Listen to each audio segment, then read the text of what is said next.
Hey guys, welcome to the next tutorial of ethical hacking and penetration testing via Kali Linux. Today I will be continuing with the digital signatures and the different basic parts of a cryptology or cryptography.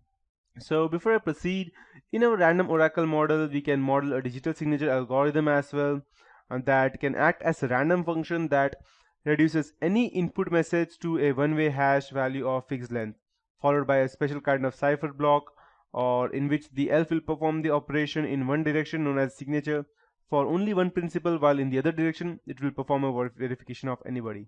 So starting off with the basic parts of there are four basic parts in a cryptography. So the first one is the plain text. It is an unscrambled information to be transmitted, and it could be a simpler text document, a credit card number, a password, a bank account number, or sensitive information such as payroll data, personal information, or personal information, or secret formula being transmitted between organizations. The second part is the ciphertext. A ciphertext represents a plain text rendered unintelligible by the application of a mathematical algorithm. Ciphertext is the encrypted plaintext that is transmitted to the receiver. After that, we have the cryptographic algorithm, that's a mathematical formula which is used to scramble the plaintext to yield the ciphertext. Converting plaintext to ciphertext using the cryptography algorithm is called as encryption, and converting the ciphertext back to plaintext using the same cryptographic algorithm is called as the decryption. After that, we have the final part, that is the key. Mathematical value or formula or process that determines how a plain text message is encrypted or decrypted. The key is the only way to decipher the scrambled information. And yeah, these are the four parts of actually the actual cryptography and how it looks like. So, and finally we come to the advantages and disadvantages of cryptography. So even though public key cryptography is the accepted standard, it's not foolproof. For this reason, it has not completely replaced symmetric cryptography. So there are some advantages and disadvantages of it. The advantages being that the biggest advantage of public key cryptography is that the secure nature of the private key. In fact, it never needs to be transmitted or revealed to anyone. It enables the use of digital signatures and digital timestamps as well, which is as of now the very secure technique to signature authorization. So I will look into digital timestamps and digital signatures in a moment. The disadvantages are that transmission time for documents encrypted using public key cryptography and are significantly slower than the symmetric cryptography. In fact, transmission of very large documents is prohibitive. And the other part is that the key sizes must be significantly larger than symmetric cryptography to achieve the same level of protection. And the final con would be that the public key cryptography is susceptible to impersonation attacks. So yeah, no one can be held responsible for that though. So let me explain this to you with an example. The ABC company maintains a payroll information for a variety of organizations. The payroll information is frequently transmitted over the internet from participating companies. So for security reasons, the ABC company conducts all of its internet transactions using public key cryptography. The company owns both public and private key encryption. The public key is made available to all participating organizations, and in fact is openly available to anyone who wants to download it from the ABC website. The private key is kept secure in bank vault at, let's say, ABC headquarters. So when the XYZ company wants to transmit its payroll data to the ABC company, it first encrypts the data using the ABC company's public key. Once it is encrypted, the scrambled payroll data is transmitted securely over the internet to the ABC company's processing department. If the information is intercepted along the way, all the interceptors will see is scrambled information and nothing else.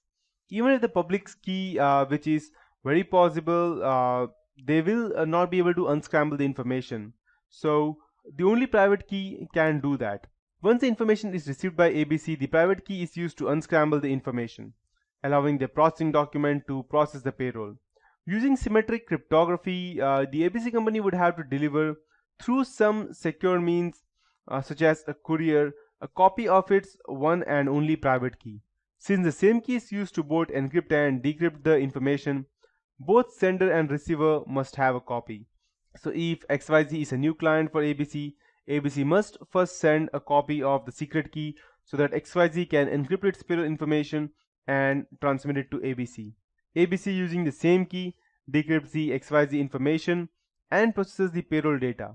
Since a system is only as strong as its the weakest link, key security during transmission becomes an important or extremely important for XYZ as encrypting the data.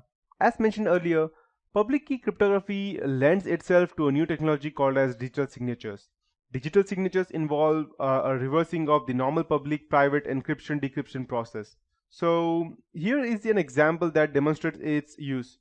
I'll give you one more example for that. Let's say Mary wants to,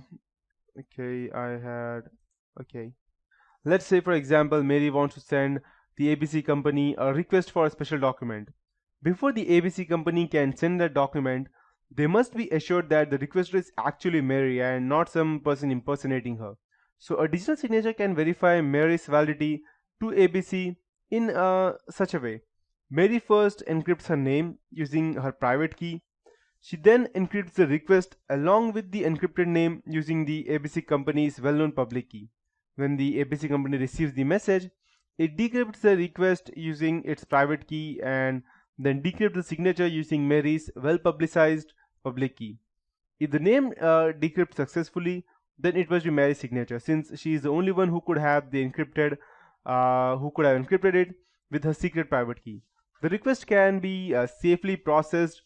Digital signatures are gaining popularity in many internet transactions involving signature verification such as contracts and other legal negotiations, as well as court documents. Recent enhancements to digital signatures include such as digital timestamps.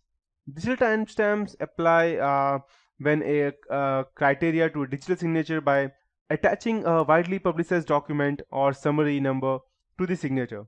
The summary number is only produced at some given point of time, which is essentially linking the signature to a certain date or time. It's an especially effective technology since it doesn't rely on the security of keys. But there are several other ways as to how you can go ahead and protect your key.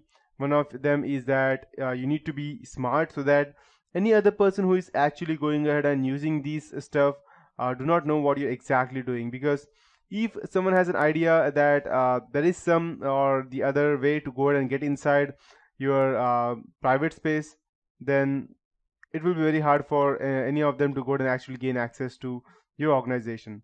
So yeah, that would be it for this tutorial, and that's how cryptanalysis, encryption and detection attack works. So that's it for this tutorial. In the next tutorial, we'll be taking a look at session hijacking and cookie stealing.